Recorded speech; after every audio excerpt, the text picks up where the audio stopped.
اب میرے بھائیوں، اگلی صورت جو ہے وہ میری فیوریٹ ترین صورتوں میں سے ہے قرآن حکیم میں. قیامت مضمر ہے جی صورت کے اندر. اس وقت امت کا سب سے بڑا مسئلہ یہی ہے. تو جامعہ ترمذی میں حدیث ہے کہ ہر امت کا کوئی نہ کوئی فتنہ ہے، اور میری امت کا فتنہ مال ہے.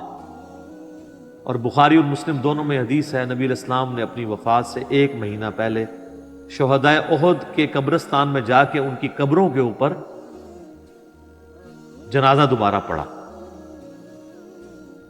8 سال کے بعد 3 ہجری میں غزوہ احد ہوا اور 11 ہجری میں نبی علیہ السلام کی وفات ہوئی. تو آپ نے اپنی وفات سے 1 مہینہ پہلے وہاں پہ خطبہ دیا. میں نے کربلا والے ریسرچ پیپر میں خطبہ ڈالا بھی ہوا. آپ علیہ السلام نے قبرستان میں خطبہ دیا عبرت کے لیے کہ مرنے کے بعد سب نے ادھر ہی آنا، کیونکہ آپ بھی دنیا سے جا رہے تھے، آپ کو اللہ نے بتا دیا. اور حدیث کے الفاظ ہیں، عقبہ بن عامر کہتے ہیں کہ میں نے آخری دفعہ رسول اللہ کو ممبر پہ اسی دن دیکھا تھا، اس کے بعد میں نے حضور کو ممبر پہ چڑھے ہوئے نہیں دیکھا. آپ فرمایا لوگوں،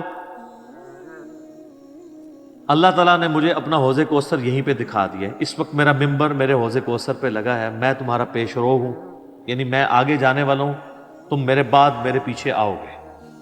ظاہر ہے نبی علیہ السلام نے ایک دعوت کھڑی کی تھی، اتنی محنت سے اپنی ایک ٹیم تیار کی تھی. اب دنیا تو ظاہر ہر بندے نے چھوڑ کے جانا ہے، تو آپ کو یہ ٹینشن بھی تھی کہ میں جو پیچھے لوگ چھوڑ کے جا رہا ہوں ان کو آخری درجے تک وصیت کر جاؤں کہ میرے بعد تمہیں خطرہ کن کن چیزوں سے. آپ نے فرمایا مجھے اپنے بعد تم سے یہ ڈر نہیں کہ تم دوبارہ سے بت پرستی میں مبتلا ہو جاؤ، شرک کرنے لگ پڑو.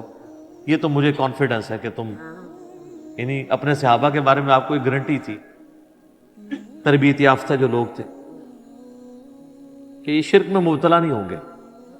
البتہ مجھے یہ ڈر ہے کہ تم میرے بعد دنیا کے مال میں پھنس جاؤ گے اور دنیا کے خزانے تمہارے لیے کھول دیے جائیں گے. نبی علیہ السلام نے تو اپنی وفات تک فقر ہی دیکھا تھا. بخاری اور مسلم دونوں میں حدیث ہے، ام عائشہ کہتی ہیں کہ نبی علیہ السلام کی وفات تک ہماری یہ حالت تھی، بعض اوقات 1 مہینہ، بعض اوقات 2، بعض اوقات 3 مہینے تک ہمارے گھر میں چولہا نہیں جلتا تھا، کوئی پکانے کے لیے چیز نہیں ہوتی تھی. 2 کالی چیزوں پہ گزارا ہوتا تھا، ایک کھجور اور دوسرا پانی. اور کھجوریں بھی کو ٹنوں ٹن نہیں، 2 کھجوریں اور ایک میٹھا پانی کا پیالہ صبح کے وقت، اور 2 کھجوریں اور 1 پانی کا پیالہ میٹھا شام کے، کیونکہ میٹھا پانی وہاں پہ ایشو تھا ریگستان میں. آج بھی آپ ذرا ریگستانی علاقوں میں چلے جائیں تو کتنے کلومیٹرز پیدل سفر کر کے، وہاں کی تو زندگی میں ایشو ہی یہی ہے کہ پانی بھر کے لانا ہے 8 کلومیٹر سے، اور آپ نے آٹا جو ہے چکی میں پیس کے بس روٹی پکانی. یہ ٹوٹل لوگوں کی زندگی ہے. یہ جو آپ یاشیاں جو نیٹ پہ یوٹیوب پہ بیٹھے رہتے ہیں اور فیس بک پہ، یہ تو وہاں کے مسئلے ہی نہیں ہیں، وہاں کے تو مسئلے ہی کچھ اور ہیں. تو اس زمانے میں نبی علیہ السلام کے مبارک زمانے، ام عائشہ کہتی ہیں کہ یعنی آپ علیہ السلام اور آپ کے گھر والوں کا گزارا کالی چیزوں پہ. اب ظاہر نبی علیہ السلام کو ٹینشن تو تھی کہ میرے بعد جب دنیا کے خزانے کھول دیے جائیں گے. تو مسلم شریف کے آگے الفاظ ہیں اس شہدائے احد والے قبرستان میں جو خطبے میں آپ نے فرمایا کہ مجھے خطرہ ہے کہ تم دنیا کے مال میں پھنس جاؤ گے، دنیا کی محبت میں ایک دوسرے کو قتل کرو گے، حتیٰ کہ تم بھی تباہ و برباد کر دیے جاؤ گے جس طرح تم سے اگلی امتیں برباد کر دی. اور وہی ہوا ہے. آپ نے 30 سال ہی سکون سے گزرے ہیں، وہ بھی بمشکل. اور اس کے بعد کیا ہوا ہے امت سے؟ پھر اسلام کا عروج تو نیچے ہی آیا ہے، مسلمانوں کا عروج اوپر گیا ہے. ظاہر ہے سپر پاور تھی، اس کا ایکسپلوژن تھا. جب بھی آج امریکہ سپر پاور ہے تو سر وہ بھی بدماشی کر رہا ہے. اس وقت ہم سپر پاور تھے، ہم بھی کسی کو کھنگن نہیں سن دینے، ٹھیک ہے. تو وہ ایک سپر پاور کا ایکسپلوژن تھا. اسلامی حکومتیں نہیں تھی، مسلمان حکومتیں تھیں. کس کی جرت ہے کہ وہ کہہ دے گے جو سلطنت مغلیہ کی حکومت اسلامی حکومت تھی؟ میرا خود تعلق مغلیہ خاندان سے ہے، میں کیسے یہ کہہ دوں؟ اللہ کو جان دینی ہے. مسلمانوں کی حکومتیں تھیں، اسلامی حکومتیں تو کوئی نہیں. نہ سلطنت عثمانیہ جو ہے وہ اسلامی حکومت تھی، مسلمانوں کی حکومت. تو آپ علیہ السلام کو بتا دیا گیا کہ فتنہ مال ہے. یہ صورت اسی فتنے کو ایڈریس کرتی. اور بخاری اور مسلم دونوں میں ایک حدیث موجود ہے متفقن علیہ کہ نبی علیہ السلام نے یہی صورت پوری تلاوت کی.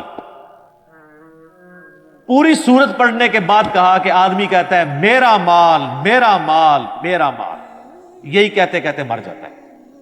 حالانکہ تیرا مال تو وہ ہے جو تو نے کھا پی لیا یا پہن کر بوسیدہ کر لیا کپڑے، یا آخرت میں اللہ کے لیے بھیج کے، اللہ کی راہ میں خرچ کر کے اپنے لیے سٹور کر لیا، یعنی جو اللہ کی راہ میں خرچ کرتے ہو یہ تمہارا مال ہے، باقی تو تیرے وارثوں کا مال ہے۔ بخاری اور مسلم دونوں میں حدیث ہے، نبی علیہ السلام نے فرمایا انسان کے 3 دوست ہیں، ایک ہی ساتھ جاتا ہے، 2 باہر ہی رہ جاتے ہیں، اس کے رشتہ دار اور مال یہ قبر سے باہر رہ جاتے ہیں، اور اس کے اعمال قبر میں ساتھ جاتے ہیں۔ بخاری اور مسلم دونوں میں حدیث موجود ہے، نبی علیہ السلام نے فرمایا کہ ابن آدم کے پاس اگر سونے کی 2 وادیاں ہونا تو وہ کہے گا تیسری بھی آ جائے، اس کا پیٹ صرف قبر کی مٹی بھرے گی۔ یہ لالچ ایسی چیز ہے جس کے پاس مال آ جائے اس کی بھی ختم نہیں ہوتی، یہ قبر کی مٹی اس کا پیٹ بھرے گی۔ یہ ساری حدیثیں بخاری مسلم میں جتنی میں بیان کر رہا ہوں، باہر کی کتابوں سے نہیں، اور یہ تقریباً آلموسٹ 17 رکت انگیز حدیثیں میں نے مسئلہ نمبر 51 میں ریکارڈ کروائی ہیں۔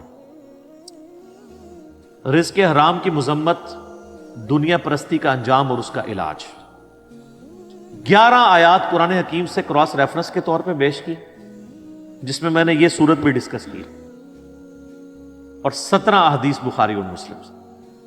وہ سننے والا لیکچر ہے، قبلہ صحیح کرنے والا لیکچر ہے، مسئلہ نمبر 51۔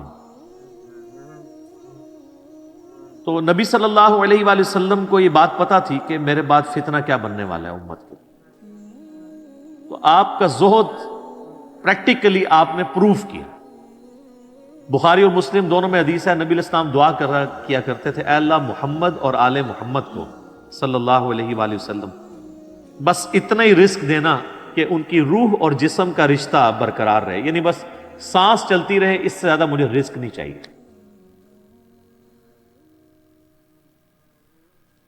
سر جن لوگوں نے یہ حدیثیں نبی علیہ السلام سے سنی ہوئی تھی انہوں نے دنیا کو 3 طلاقیں دینی تھی نا، انہوں نے ابو ذر غفاری پھر بننا ہی تھا۔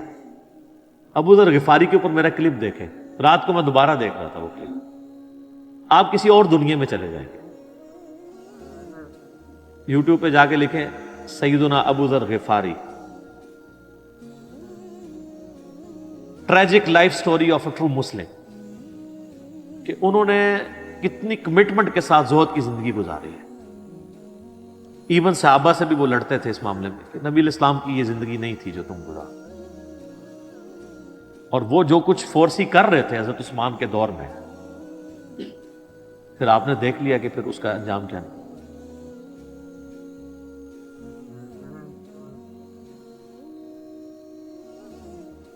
الہاکم التکاثر، غافل رکھا تمہیں، ہلاک کر دیا تمہیں زیادہ مال جمع کرنے کی ہوس نے، حتی زرتم المقابر، یہاں تک کہ تم نے قبروں کا منہ دیکھا، یعنی مرتے دم تک مال مال مال مال، اینڈ کوئی نہیں ہے جب تک کہ قبر کی مٹی میں نہ جا کے مل جائے۔ کلا سوف تعلمون، ہاں ہاں تم جلد ہی جان جاؤ گے، ثم کلا سوف تعلمون، پھر تم سے کہتے ہیں ہاں ہاں ان قریب تمہیں معلوم ہو جائے گا۔ کلا لو تعلمون علم الیقین، ہاں تم یقینی طور پر جان جاؤ۔ یقین تو اسی وقت آنا ہے جب چیز سامنے آ جائے گی۔ لترون الجحیم، تم دیکھ کر رہو گے دوزخ کی آگ کو، ثم لترونها عین الیقین، اس کے بعد تمہیں دوزخ کی جو آگ کو دیکھ کر اپنی آنکھوں سے یقین آ جائے گا، لیکن اس میں فائدہ کوئی نہیں ہونا۔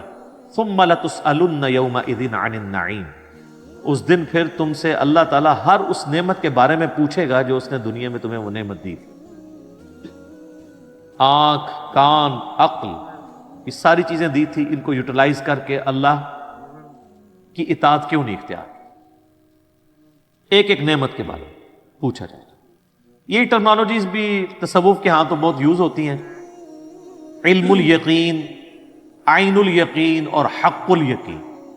وہ کہتے ہیں علم الیقین کی تو ہم زندگی گزار رہے ہیں، یعنی ہمیں وحی کے ذریعے یہ علم حاصل ہو گیا ہے کہ مرنے کے بعد اللہ کے حضور پیش ہونا، لیکن عین الیقین اس وقت ہوگا کہ جب انسان مرے گا اور مرنے کے بعد ساری چیزیں اس کے سامنے آشکار ہونا شروع ہو جائیں گی، نزا کے عالم میں فرشتے نظر آنا شروع ہو جائیں گے، قرآن حکیم کی کئی آیات اس پہ گواہ ہیں. مسئلہ 117A اور 117B عذاب قبر کے اوپر میں نے ریکارڈ کرایا، اس میں آپ دیکھ سکتے ہیں.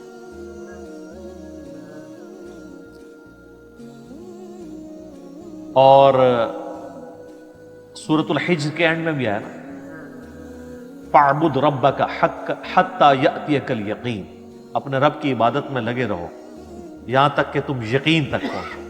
یقین کیا؟ موت.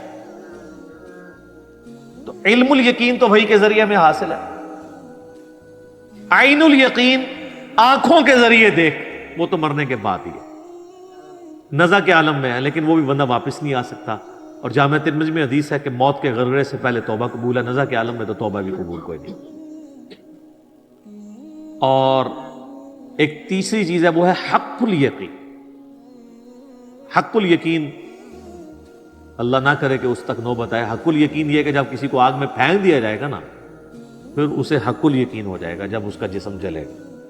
دنیا میں بھی آپ دیکھ لیں، اگر ہم کہیں کہ جی وہ فلاں جگہ پہ دھواں اٹھ رہا ہے، آگ لگی ہوئی ہے، تو یہ کیا ہوگا؟ علم الیقین، کیونکہ آثار بتا رہے ہیں کہ آگ لگی ہے. پھر آپ قریب چلے جائیں اور آگ نظر آ جائے تو اسے کہا جائے گا عین الیقین، آنکھ سے دیکھ لیا. اور اگر زیادہ تسلی کرنی ہے تو بیچ میں ہاتھ ڈال دیں، تو جب ہاتھ جلے گا نا تو حق الیقین ہو جائے گا. تو یہ اللہ تعالیٰ ہمارا ہے کہ تم عنقریب تم اپنی آنکھوں سے بھی دیکھ لو گے اور اس یقین کے عالم تک بھی پہنچو گے. آج جو تم ہمارے پیغمبر کی دعوت کو جھٹلا رہے ہو، تو ایک وقت آنے والا ہے کہ ساری چیزیں کھل کے تمہارے سامنے آ جائیں. اللہم من احییتہ منا فاحیہ علی الاسلام ومن توفیتہ منا فتوفہ علی الایمان. اللہم ثبتنا علی الایمان، اللہم ثبتنا علی القرآن، اللہم ثبتنا علی الاسلام. اللہم اجرنا من النار، اللہم اجرنا من النار، اللہم اجرنا من النار. آمین.